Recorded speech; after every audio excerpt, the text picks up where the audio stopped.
in the age of narrative of winners, hey, I won, I made it, I escaped, I'm a winner, I'm a winner. Like that was the narrative of 97 and beyond. I'm a winner and you're not, you know. Pre 97, it was more like, I mean, Run DMC said my Adidas, and then their audience was like, oh, we can have that too. Yeah. You know, it was never like, these are my Adidas and you can't have them. But after 97, this is my yacht, this is my condo, and you can't have it. This is my Benz, my Bentley, and you can't have it. So it's kind of weird that we built heroes out of people that were also cutting us off at the velvet rope.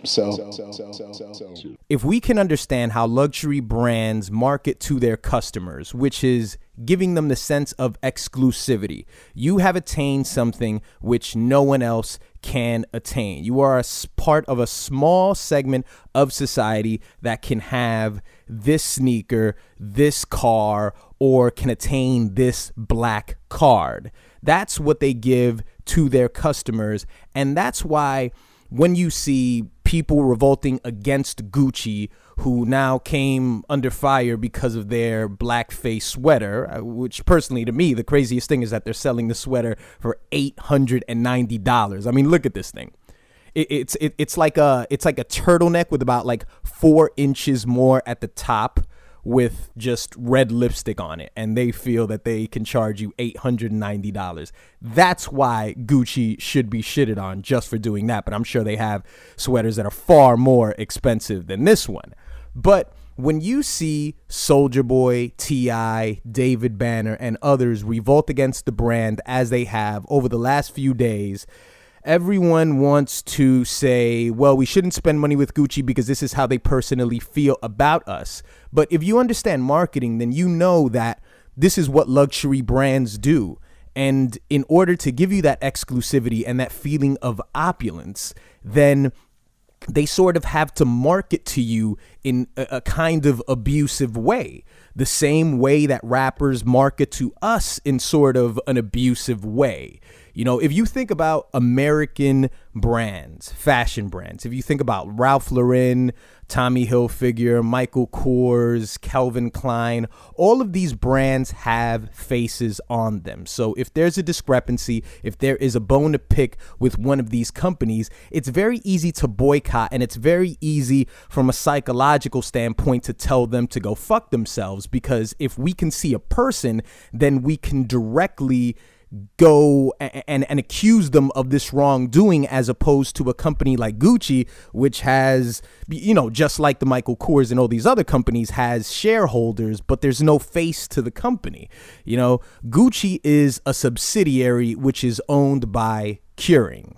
And Kering is a international fashion house that is, you know, owns a host of other luxury brands. So I guess if we're attacking any company, we should be attacking Kering, because Gucci is just part of their revenue stream. But what I was referring to with the way that rappers market to us, and it's always with that feeling, as Questlove said, of I can have this and you can't. So what you see is that you have sort of a situation where I think in psychology they call kicking your cat. You know, you yell at your wife, your wife yells at your kid yells at the younger brother, and then your younger brother kicks the cat. So it's sort of this domino effect of oppression or aggression, where eventually you get to the poor cat that suffers and is really the true victim. And in this case, hip hop fans have always been that cat. So if fashion brands sort of talk down to rappers, and we know that they are the overlords because it's European thinking, it's inherently racist, and we already know this and we've been aware of it for years, and we still continue to buy, then it's sort of an abusive relationship. And in that same way, mainstream hip hop is sort of an abusive relationship in and of itself. You know, if they're going to sell them exclusivity, then it sort of aligns with why people praise rappers. You know, when 2 Chainz says, when I die, bury me inside a Gucci store, is that something that you could ever achieve to be? I mean, if you ever made it at any point of your life, would you ever want to be buried inside of a Gucci store? What does that say about you? Does that mean that you won't ever achieve the level of success that 2 Chainz has? I don't know, but he wants to be buried inside of a Gucci store because it's foreign, because it is something other. It's different. He dates foreign women. He drives foreign cars.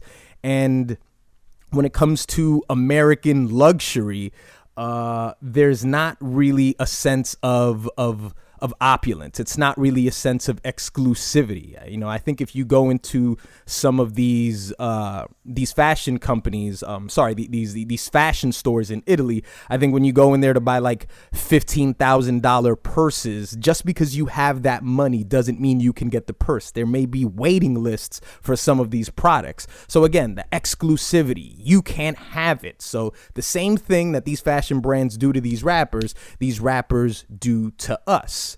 You know, and this is also a part of the news cycle, of course. You know, just recently, about a week ago, you had the governor of Virginia, who's been ordered to step down because a copy of his medical yearbook has come out, and it shows that on his page, there is a picture of someone in blackface and someone in a Klan suit. Now, since then, I think at first he denied it, and then he said he was the person in blackface. Whatever the case is, it's on his page in the book, and he is refusing to step down.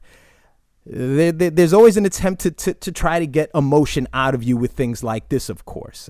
There's always an attempt to try to get you outraged so you can say boycott this and you can be angry about that.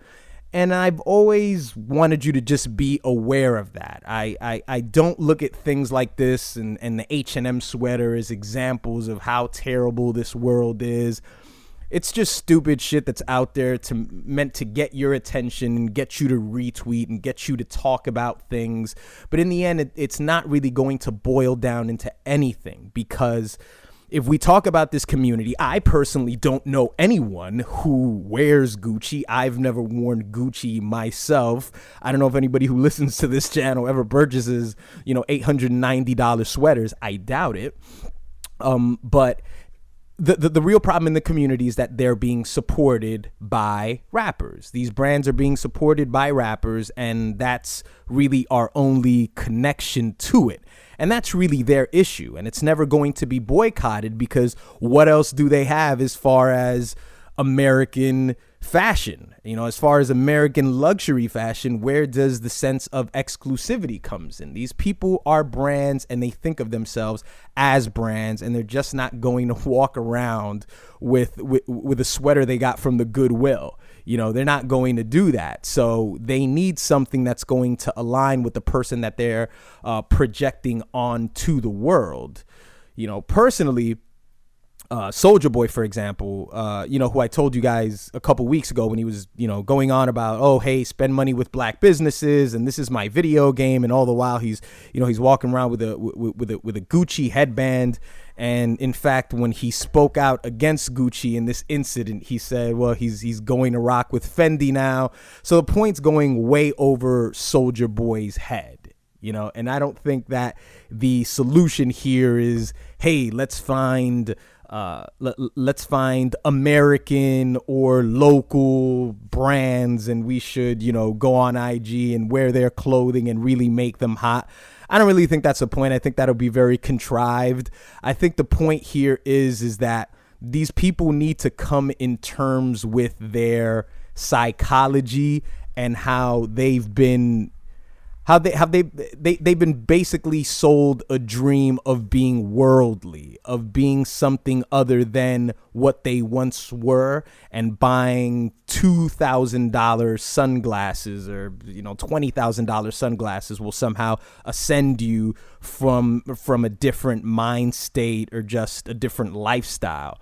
These aren't new concepts. These are things that we're all aware of. We all know about the status symbols of luxury brands. We all know that Jordans aren't really luxury brands, but I guess the most common example amongst most people would be Jordan sneakers, would be the fact that if I pay $200 for a pair of sneakers, that says something about me. It says something about what I think about my appearance, and it says something about you if you don't have it. Maybe it does. Human beings like to compare. Human beings like to create hierarchies, and I'm above you because I have these sneakers. These sneakers sort of draw a line in defining who we are, and some people need those sort of definitions. Some people need that, and rappers are no different. They just do it on a higher scale.